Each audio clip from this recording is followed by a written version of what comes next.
Pregnant सास। जमाना कितना भी बदल जाए, इतना भी नहीं कि बहू घर आए और सास गर्भवती दिख जाए। देखो मीरा, माँ का पूरा ख्याल रखना है, उनसे अब काम नहीं होता है। क्यों, क्या हो गया है? तुम्हारी माँ तो हट्टी कट्टी दिख रही है, पूरी शादी में घोड़ी की तरह नाची है, अब क्यों काम नहीं होता उनसे? वो माँ प्रेग्नेंट है ना, बच्चा होने वाला है, मैं कभी भी भाई बन जाऊंगा इस साल के अंत तक। क्या बोल रहे हो? वो सर पर हाथ रखकर बैठ जाती है। यार पहले क्यों नहीं बताया? कैसा मजाक है ये? झूठ बोल रहे हो ना? हाँ, झूठ बोल रहे हो ना? तभी ससुर की आवाज आती है। बहू पानी गर्म कर दे, तेरी सास को दवाई देनी है, समय पर दवाई ना दी तो परेशानी हो जाएगी। और हाँ, जरा काजू पीस कर दूध में मिलाकर ले आना, तेरी सास खुद से तो अपनी संभाल करेगी नहीं। हे भगवान, ये मैं क्या सुन रही हूँ?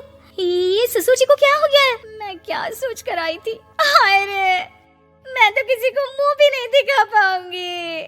अब ये रोना धोना बाद में करना, पहले गर्म पानी कर दो, माँ को दवाई देनी होगी। और हाँ, रात को माँ के पैरों में तेल लगा देना। बहू को गुस्सा आ जाता है, वो बड़बड़ करती किचन में जाती है जहाँ उसका ससुर खड़ा होता है। एक बड़ी जिम्मेदारी है हम सबके सर ऊपर, इस उम्र में माँ बनना खतरे से खाली नहीं होता। हाँ हाँ पता है, तो क्यों बन गई माँ? अरे खतरे से कम नहीं है तो क्या जरूरत थी लल्ला पैदा करने की? कैसी बात कर रही हो बहू? क्या तुम खुश नहीं कि घर में एक नया मेहमान आएगा, छोटे छोटे पैरों से पूरे घर में घूमेगा? पिताजी ये हाथ जोड़े आपके, आप यहाँ से जाओ, ये शायरी बाद में बताना, अभी मैं पानी गरम करके थर्मस में दे देती हूँ।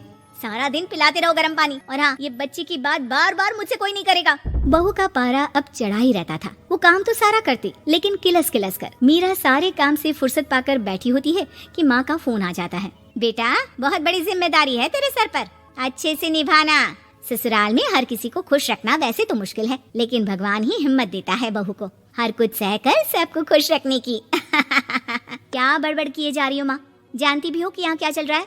मेरी सास, अरे तेरी सास तो देवी है देवी। कितने खुश हो रहे थे सारे तेरी सूरत देख देख कर।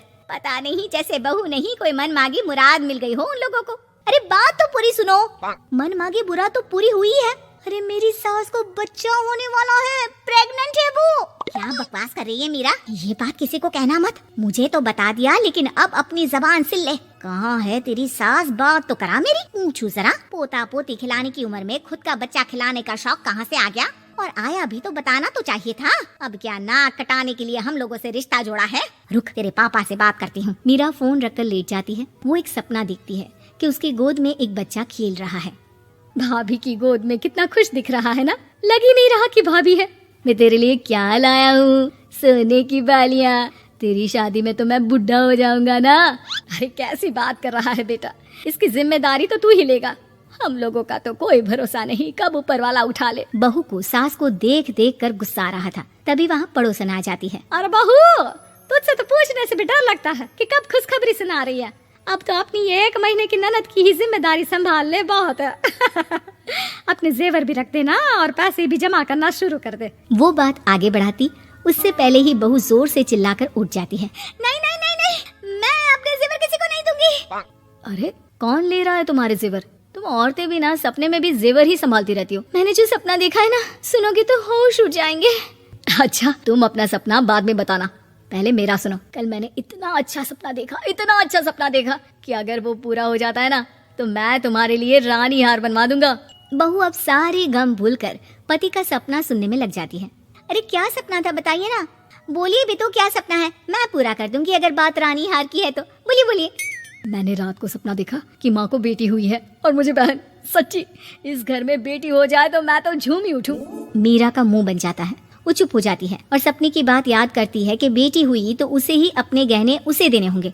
फिर तो रानी हार की जरूरत पड़ेगी ही। भाई लड़की बड़ी होगी, उसकी शादी होगी तो जेवर तो चढ़ाने ही होंगे ना, कहाँ से आएंगे वो? कितनी समझदार हो तुम मीरा। मैंने भी यही सोचकर तुम्हारे लिए रानी हार लेने का सोचा था। अरे फूटी किस्मत मेरी जो ऐसा परिवार मिला। मेरे पापा की तो मैं अभी क्लास लगाती हूँ, जो सब जानते हुए भी ऐसे परिवार में मेरी शादी कर दी। बहू पिता को फोन लगाने ही वाली होती है कि ससुर की फिर से आवाज आती है। बहू गरम पानी ले आ जल्दी, थर्मस में खत्म हो गया है। बाद में खबर लेती हूँ मैं पापा की, पहले सास को गर्म पानी दिया हूँ। बहू अभी किचन में काम कर ही रही थी कि मीरा के मम्मी पापा आ जाते हैं। वो हाथ में ढेर सारे फल लेकर आते हैं। मीरा के पिता मीरा के ससुर से कहते हैं, लीजिए भाई साहब, ये फल रखिए, बहन जी को खिला दीजिएगा। वैसे कैसी है उनकी तबीयत? बस पता तो है आपको, ऐसे वक्त में जो होता है बस वही सब। मुझे तो सुनकर बहुत गुस्सा आया था, लेकिन चलिए, भाग्य में जो है लिखा उसे कौन टाल सकता है। डॉक्टर को दिखाए? हाँ हाँ, बस डॉक्टर आने ही वाला है। अच्छा हुआ आप लोग भी आ गए। उतने में एक सुंदर सी लेडी डॉक्टर आती है। पेशेंट कौन है आप?